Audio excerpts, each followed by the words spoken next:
की रूलिंग के अनुसार नदी से कम 30 मीटर की दूरी पर कोई भी निर्माण नहीं कर सकता है, पर भूमाफिया इतने बेखौफ हैं कि नदी के बिल्कुल किनारे पर दो कॉलोनी के साथ साथ दर्जन भर दुकानों की नींव भरकर लाखों रुपए के वारे न्यारे करने में लगे हुए हैं।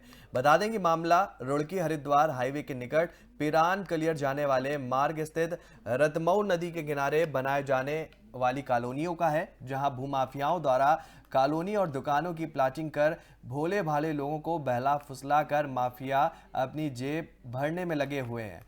ना तो विकास प्राधिकरण और ना ही तहसील प्रशासन इस पर कोई ध्यान दे रहा है, और तो और भूमाफियाओं ने उक्त कॉलोनियों में नदी से ही रेत उठाकर उनमें भराव कर डाला, पर इन लोगों पर कोई भी कार्रवाई नहीं हो रही है। बताया ये जा रहा है कि यह कॉलोनी और दुकानें सफेद पोश नेताओं की हैं, और इस मामले में विकास प्राधिकरण के सहायक अभियंता का कहना है कि नदी से 30 मीटर की दूरी तक कोई भी निर्माण कार्य नहीं किया जा सकता है, और ऐसे में निर्माण करने वालों के खिलाफ कार्यवाही की जाएगी। मीडिया के कैमरे के सामने अधिकारी मानकों की नसीहत दे रहे हैं, पर धरातल पर कोई ठोस कार्रवाई नहीं की जा रही है।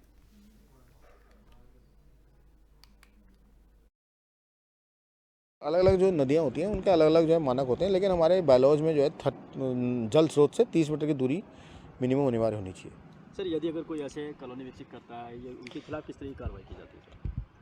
उसके खिलाफ तो जो है लोगों को पहले तो सचेत रहना चाहिए कि नदी किनारे तो पहले जो है घर मत खरीदें। जब लोग घर नहीं खरीदेंगे, अपने आप ही कॉलोनी जो है काटे कुछ भी करे, उससे क्या फ़र्क पड़ रहा है। लेकिन हम जो है विधिक कार्रवाई जो 1973 एक्ट है उसके अनुसार पर उसका नोटिस इशू करते हैं।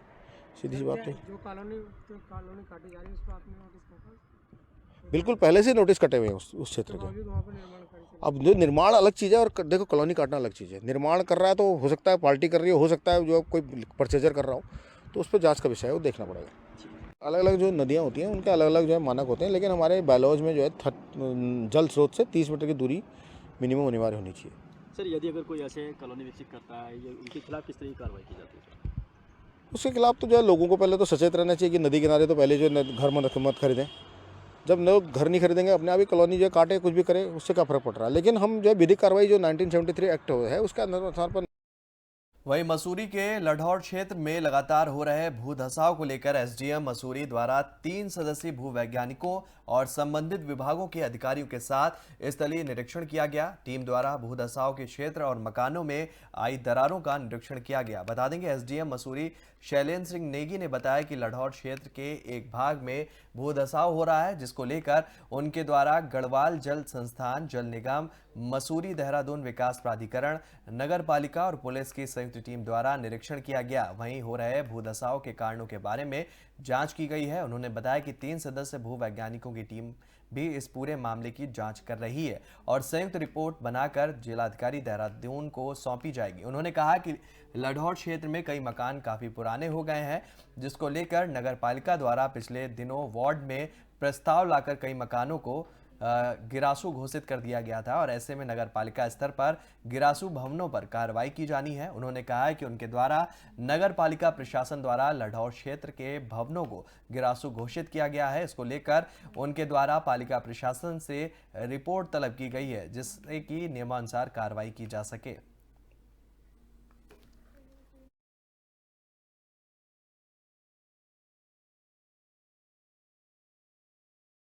हरिद्वार में गुमशुदा युवक की रानीपुर कोतवाली क्षेत्र के ग्राम दादूपुर के रॉयल गेस्ट हाउस में शव मिलने से इलाके में हड़कंप मच गया। दरअसल बीते एक दिन जो है बहादुराबाद थाना क्षेत्र स्थित अपने घर से 22 वर्षीय कार्तिक नाम का युवक लापता हुआ था, जिसकी जानकारी युवक के परिजनों के द्वारा पुलिस को दी गई। फोन कॉल के माध्यम से किसी अज्ञात व्यक्ति द्वारा 70 लाख रुपए की फिरौती भी मांगी गई थी, जिसके बाद युवक का शव पड़ा मिला। वहीं सूचना पर पहुंचे एसएसपी अजय सिंह ने बताया कि पूरा मामला अपहरण से जुड़ा हुआ है और मामले की जांच की जा रही है। उच्च अधिकारियों ने पुलिस बल के साथ मौके पर पहुंचकर शव को कब्जे में ले लिया है और आगे की कार्रवाई की जा रही है।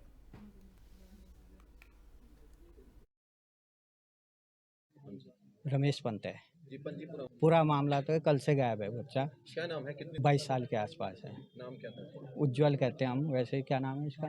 कार्तिक। काम क्या करता था ये? लैब है अपनी जैसे रामधाम पूरा में। मामला हुआ, पुलिस को सूचना कब दिया? सूचना आज सुबह। अब क्या फिरौती की मांग बता रहे कर रहे थे? 70 लाख।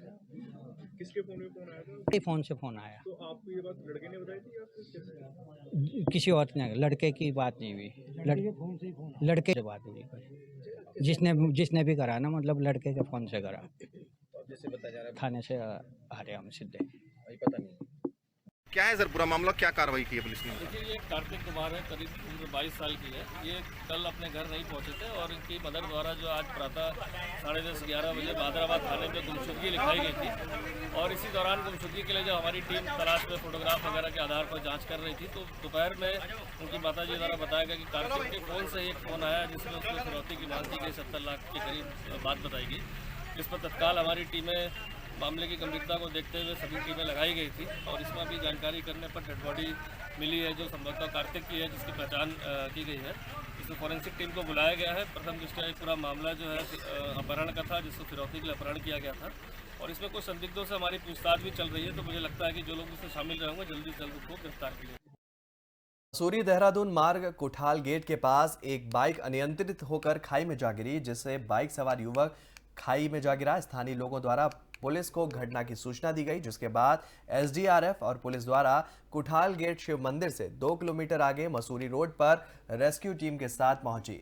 बता दें कि घटना स्थल पर टीम द्वारा देखा गया है कि एक युवक लगभग 100 मीटर नीचे खाई में गिरा हुआ था। एनडीआरएफ की टीम द्वारा स्थानीय पुलिस बल के साथ मिलकर बिना समय गंवाए तत्काल खाई में नीचे उतरकर युवक तक पहुंचा गया। टीम द्वारा युवक का प्राथमिक उपचार कर गर्म कपड़े लपेटे गए, जिसके बाद कड़ी मशक्कत करते रोप स्ट्रक्चर की सहायता से सुरक्षा के साथ गंभीर हालत में युवक को मुख्य मार्ग तक पहुंचाया गया।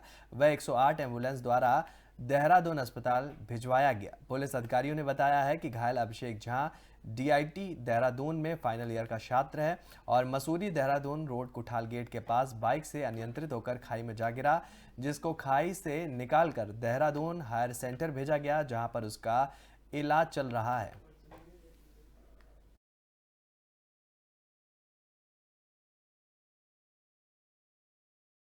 बढ़ते हैं अगली खबर की तरफ। उत्तरकाशी में मौसम खराब चल रहा है। निचले इलाकों में बारिश हुई और ऊंचाई वाले इलाकों में जमकर बर्फबारी हुई और इस सीजन की सबसे ज्यादा बर्फबारी मुखवा और हर्षित घाटी में देखी गई है। वहीं गंगोत्री धाम की बात की जाए तो वहां पर 1 फीट तक बर्फबारी हो गई है। आज भी क्षेत्र में बादल छाए रहेंगे और ऊंचे वाले इलाकों में हल्की बर्फबारी की संभावना भी जताई गई है।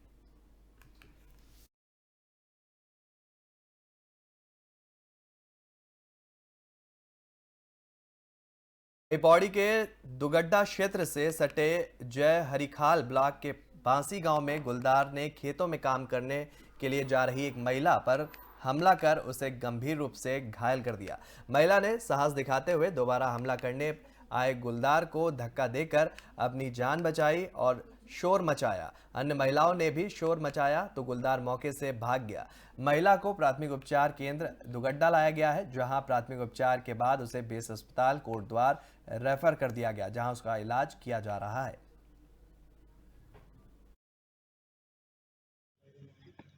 सर एक गुलदार का मामला है, क्या कुछ मामला है, क्या कंडीशन है? 52 years old female government hospital Kotdwar refer किया गया। उनको हमने एग्जामिन किया तो वाइल्ड एनिमल अटैक के उनका जो है ट्रेस मिल रहे हैं। तो उनके लेग पर एक निशाना है जो कि बाइट का है, दूसरा एक आर्म पे आया है, दोनों single left arm and left leg पर आया है।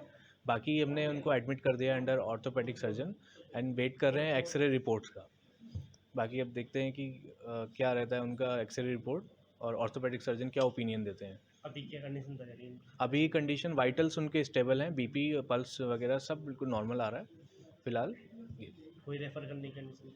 फिलहाल अभी रेफ़र की कंडीशन नहीं है, पहले हम ऑर्थोपेडिक सर्जन से ओपिनियन लेंगे, उसके बाद ही फिर आगे बताएंगे कि क्या करना है। Thank you. सर एक गुलदार का मामला है, क्या कुछ मामला है, क्या कंडीशन है? 52 years old female government hospital Kotdwar refer किया गया।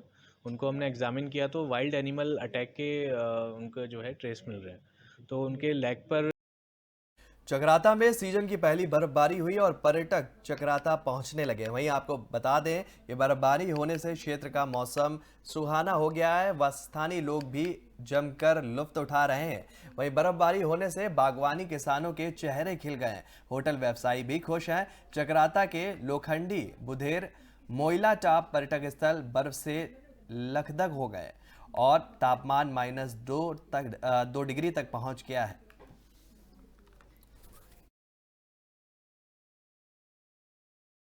तो फिलहाल इस बुलेटिन में मेरे साथ इतना ही। देश और दुनिया से जुड़ी हुई तमाम खबरों के लिए आप बने रहिए FM न्यूज के साथ। नमस्कार।